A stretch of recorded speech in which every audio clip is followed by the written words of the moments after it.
vil vi nu som eksempel vise et forsøg, vi har udført, hvor at enzymerne i spyttet reagerer med stivelse i vores bæreglas, og vi vil herved se reaktionshastigheden, hvor at spyttet nedbryder stivelsen.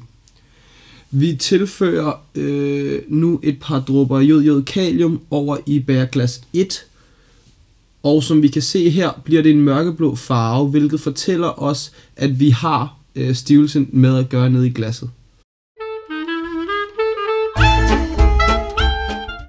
Ved første udførelse af forsøget tog vi bæreglas 2 og tilførte amylase fra vores spyt-vandopløsning ned til stivelsen. Vi tilfører hver 20. sekund et par dråber fra bæreglasset over i porcelænspladen for at se, hvor hurtigt enzymet nedbryder stivelsen. Der ser vi, at stivelsens reaktion med spyttet aftager i takt med tiden, da den sort-blå farvereaktion aftager i løbet af forsøget. Farven aftager, da jod-kalium får en mørkeblå farve, når det er i kontakt med glukosemolekyler, og det bliver gult på grund af de nu frigjorte jodioner.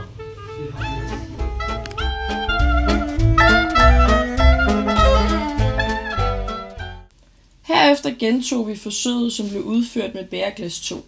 Forskellen er dog bare, at vi har bragt blandingen af stivelse og spytamylase i kog. Når vi så tilfører den opvarmede blanding til jod-kaliumdråberne, så aftager den sorte farvereaktion ikke, da enzymerne nu er blevet inaktiveret under opvarmningen.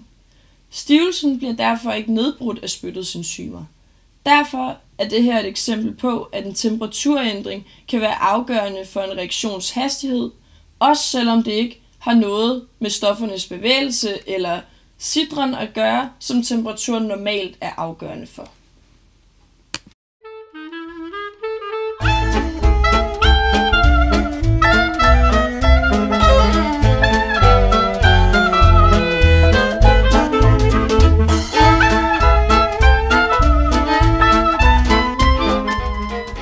Vi vil nu kigge på en reaktion mellem magnesium og saltsyre.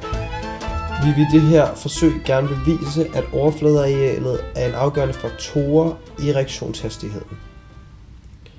Vi propper nu 0,180 gram magnesium ned i hver af bæreglassene. I bæreglassene er der 15 ml saltsyre.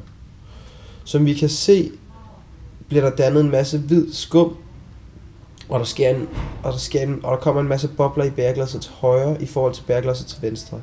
Det er fordi vi i bæreglasset til højre har revet vores stof magnesium, så det har en større overfladeareal end vores magnesium på stangform i venstre bæreglas.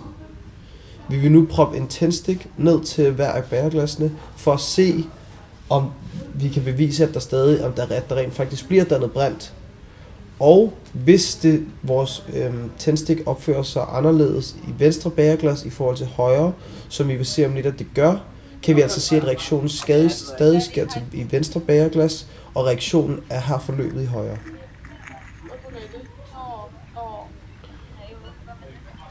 Som vi kan se, har flammen lige rystet på sig, da den var nede i venstre bæreglas. Vi kan altså derfor se, at reaktionen stadig foregår der, men den er afsluttet i højre bæreglas. Vi skal nu se på reaktionen mellem marmor og saltsyre. Ved denne reaktion bliver der dannet kuldioxid, vand og calciumklorid. Forsøget går ud på at vise, at overfladearealet har bestemmelse for reaktionshastigheden.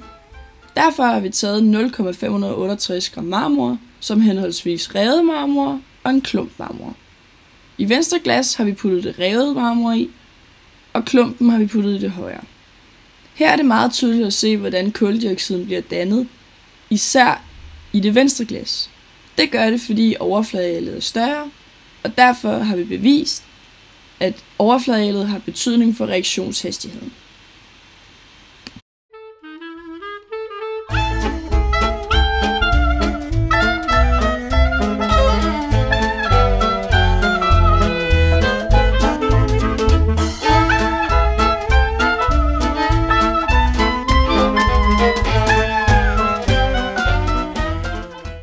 Formålet med eksperimentet er at undersøge sammenhængen mellem den aktuelle stofmængdekoncentration og reaktionshastigheden ved reaktionen, når thiosulfat og saltsyre blandes. Når man tilsætter syre til thiosulfatet, dannes der frit svovl. Dette gør, at blandingen bliver uklar. Hastigheden for reaktionen er så tiden fra reaktionens start til opblandingen ikke længere er gennemsigtig.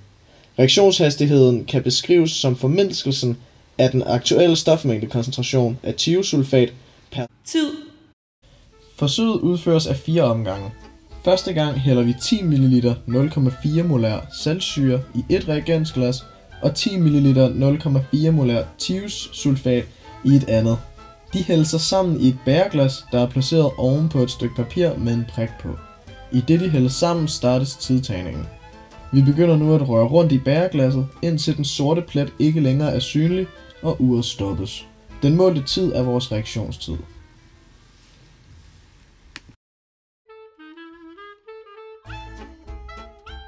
Anden gang gentager vi processen, bare hvor vi har tilsat 5 ml demineraliseret vand til bæreglasset. Dog benytter vi kun 5 ml af thiosulfaten, men stadig 10 ml saltsyre.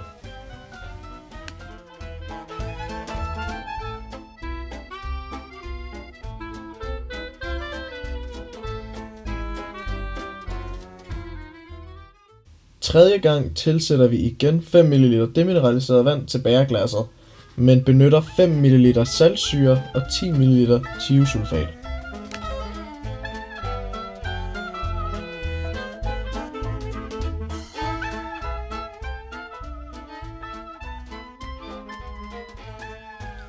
Fjerde gang hældte vi 5 ml demineraliseret vand og 10 ml saltsyre op i bægerglasset.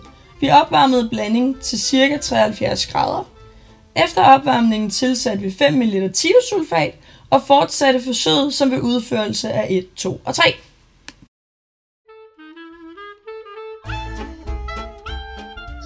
I første skema har vi noteret reaktionstiden for de 4 reaktioner og de målte temperaturer ved disse. I andet skema har vi beregnet de aktuelle stofmængdekoncentrationer af oxonium og thiosulfat ved forsøgets start og reaktionshastighederne for hvert af de 4 udførelser af forsøget. De aktuelle stofmængdekoncentrationer har vi udregnet med formlen V før gange C før er lige med V efter gange C efter. Dette udleder vi så til at være V før gange C før er lige med V efter gange X. Reaktionshastigheden er udtrykt ved formlen V er lige med reduktionen af stofmængdekoncentrationen af thiosulfat over tid. Da reaktionen af stofmængdekoncentrationen af thiosulfat er den samme for hver udførslerne, for at den sorte plet forsvinder, kan det også beskrives som 1 over tid. Med formlen har vi udregnet reaktionshastigheden for hver af de 4 udførelser, som vi så på slidet tidligere. Her kan det ses, at jo mere saltsyre der er i forhold til thiosulfat, jo hurtigere går reaktionen. Derudover kan vi se, at temperaturen har betydning for reaktionshastigheden, da den fjerde udførsel reagerer langt hurtigere end de tidligere 3. Dette er fordi, når man varmer en blanding op, tilfører man energi til molekylerne, så de bevæger sig mere. Dette øger sandsynligheden for, at molekylerne rammer ind i hinanden, og for det andet rammer ind i hinanden med mere energi, altså nok til at overskride aktiveringsenergien. Med vores forsøg har vi nu bevist, at de 3 følgende parametre har betydning for reaktionshastigheden. Temperaturen kan have betydning for enzymernes reaktionshastighed og evne til at reagere med jod-kalium, og at temperaturen kan fremskynde en reaktion, som ved forsøget med thiosulfat og syre. Et større overfladeareal kan have stor betydning for reaktionshastigheden, som vi så i forsøgene med magnesium og marmor. Stofmængdekoncentrationen kan være en afgørende faktor sammen med temperaturen, som vi så i forsøget med thiosulfat og saltsyre.